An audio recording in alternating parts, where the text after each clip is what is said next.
Shalom, welcome to Rob on the Rock. I'm Rob Van Hoff, and finally, the article is out. You are cursed by the god Yod, or I should say YHW, an early Hebrew inscription from Mount Ebal. Open access article, links below. You can download it and look at it yourself. Scott Stripling, Gershon, Galil, Ivana Klumpova, and many others worked really hard on this. And basically, you see here, they have a nice diagram of what they're reconstructing as the altar associated with Joshua at Mount Ebal, which I'm not going to get into. I want to get right to the nitty-gritty, the inscription and its transliteration and translation here. So here's the picture. You can kind of see the different imagery here. You can kind of see a little stick man here, kind of look, and some other shapes that are hard to see.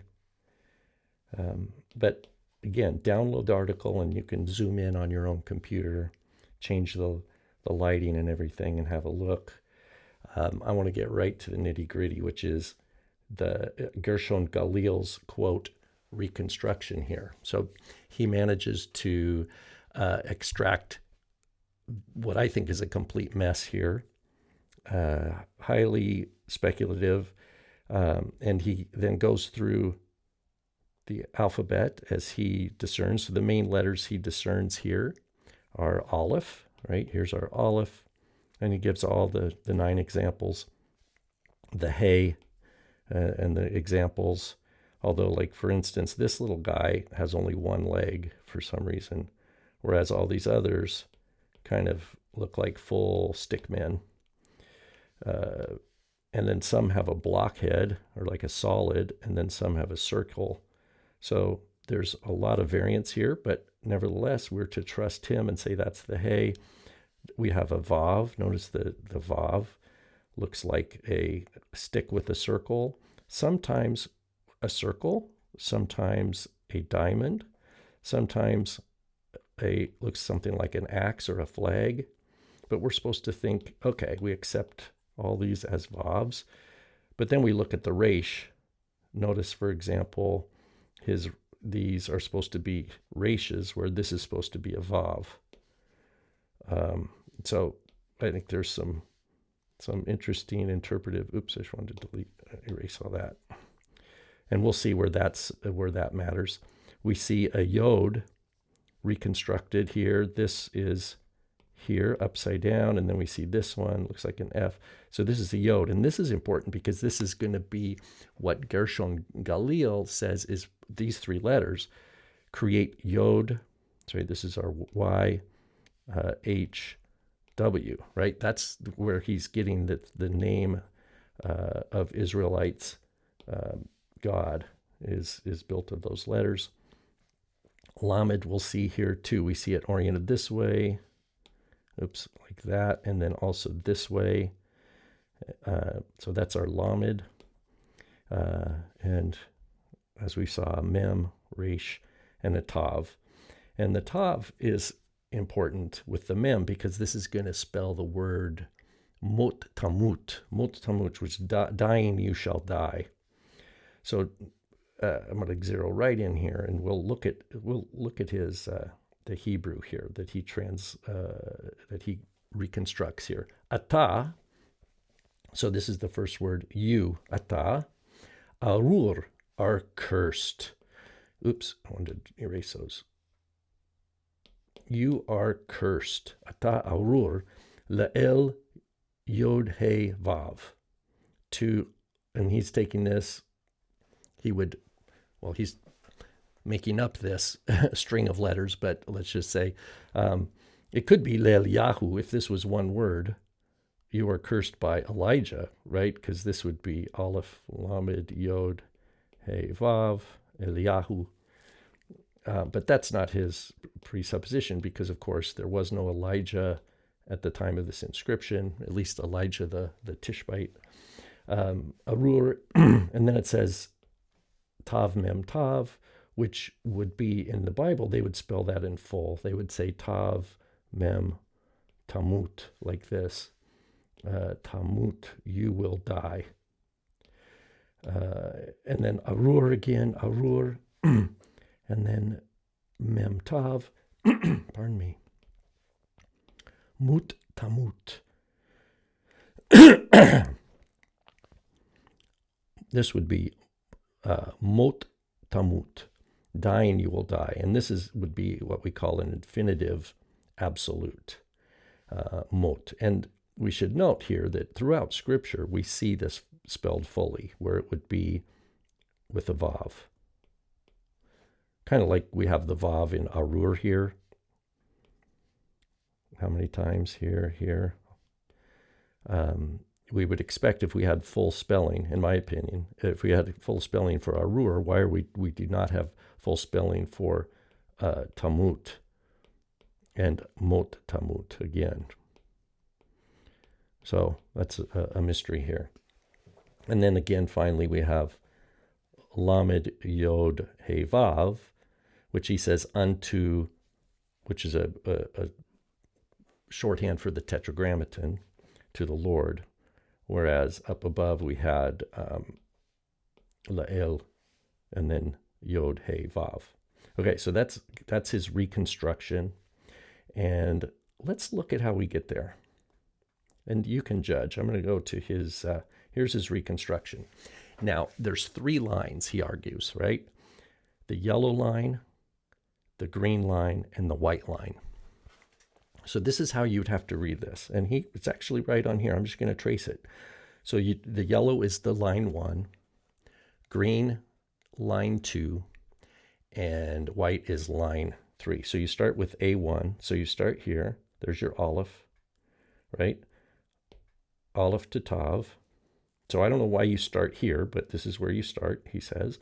And then you go from there to there. So that's your word atah. So you kind of start down, you go over, you go up. But then you have to go up to here. 4, 5, 6. So there we have the word. I want to make these points like this. And then arur. So there's atah, arur. 7. Now we need to go up to 8. So here's point 8. Le, that's a lamed, he says. And you can see it's kind of faded here, the way he's reconstructing it. 8. Then you go all the way up to 9 up here. Then 10. Then you go to 11, which is the yod hidden here. Then 12.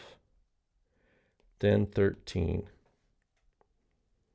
Then you go to 14, 15, 16, 17. So there are, I think I got them all. There are 17 letters in the reconstructed line 1, and there you have it. Then we'll change colors here to, we'll do light blue. So then you go to 18 is over here. 18, 19, 20, 21's an Aleph, 22, 23. Oh no, sorry, that's a 25. Let me go back one. 23 is down here, then 24. Then you jump up here to 25. 26, 27, 28, 29, 30. Then you jump in 31, 32, 33. So that's how Gershon Galil says you need to read this text. So you're kind of like, it's kind of like driving through an old city where there was no road planning or anything, right?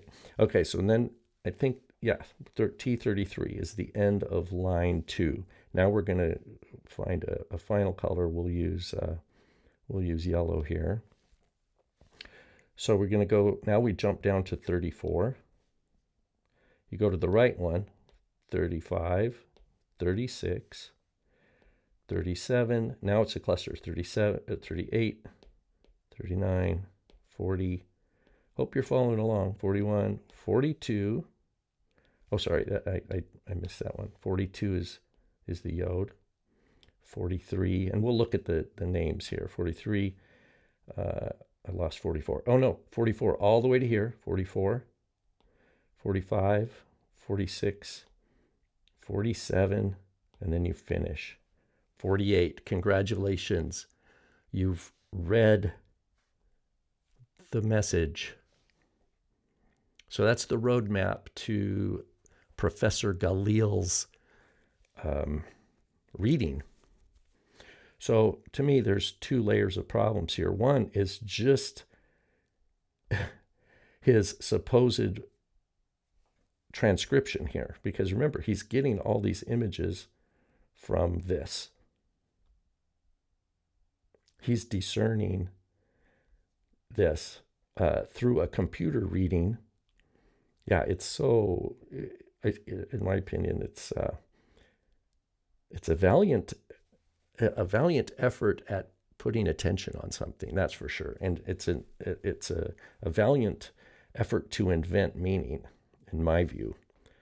But at the same time, I don't give it any validity. I want to look now specifically at one of the main selling points of this is the presumed name of the God of Israel, spelled Yod He Vav. Let's look. There's two occurrences here, and we're going to look at each one. The first one is in line 1, which is in the yellow, and that is the Yod that you see right here. See Y11? It's this. I have to draw over the top, Y11, and then the Hey is the giant dude, and then the W is this. Now remember, you can't read that as a resh.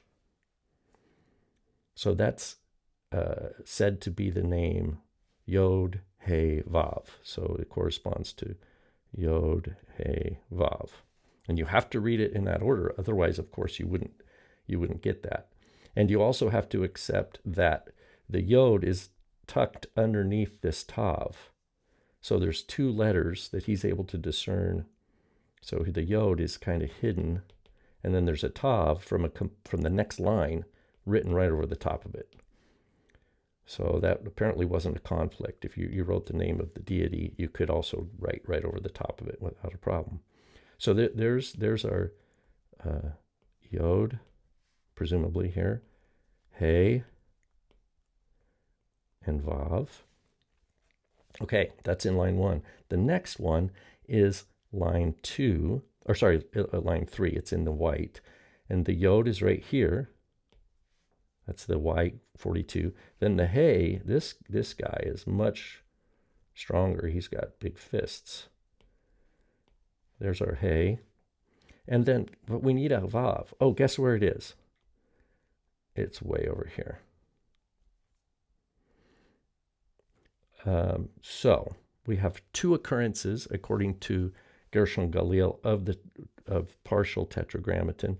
Oh, I should note that notice the square on the Vav that he presumes up here. See how it's nice and square with the long thing here. Look at the Vav that he has here for the Yod He Vav. It's like a long squiggly like that. So there you go. So again, just to put the numbers on here, I'll use pink.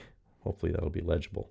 So it's letter number 1, letter number 2, letter number 3 for the above. Here, letter number 1, letter number 2, and then you have to go way over here. You have to skip a bunch of letters to get to letter number 3.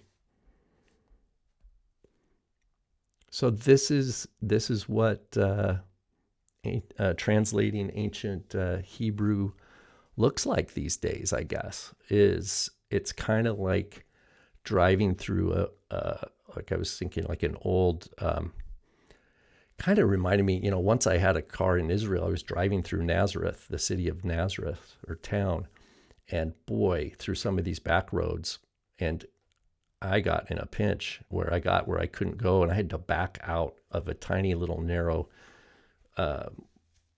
road that just ended up nowhere, and it was kind of scary. But this reminds me of this kind of wandering, But yet, apparently, the assumption is that in spite of all that, it is in fact a coherent Hebrew communication that you see nicely right here. This is what you get. If you follow Gershon Galil's instructions, you get this nice linear text. Not only that, you get 3 clear lines like this. Now, of course, the bracketed words are where he is reconstructing it because he can't see it as clearly. So here's our line 1, 2, and 3, and our the 2 occurrences of the tetragrammaton we looked at are here and here with the preposition. So you decide. It's been published now. You can see the images and you can see the roadmap to Mount Ebal. So my opinion, is this what they say it is? Is this a curse amulet that features the name of, or a partial spelling of the name of the God of Israel? Does this reflect biblical Hebrew? Ata, Arur? Yeah, I'm not convinced. There are too many things, too many leaps, particularly just what we see here. If we just isolate the tetragrammaton and say that the same scribe is writing the name of presumably his deity, and that it's this disjointed, particularly when you compare, well, not only the squiggly roadmap to get there, but the total guesses that he's made to even come up with this cluster of images in the first place, but then the strange roadmap to read that cluster, and then to break up particularly the second, quote, partial tetragrammaton, where you start with the yod here, like we pointed out, and we go from here to here, and then you have to jump over to here to finish it off. Yeah, I just not believing it. So I know it's going to be in the news and very sensationalized topic, but there you go. Check out the article for yourself and come to your own conclusion. Shalom.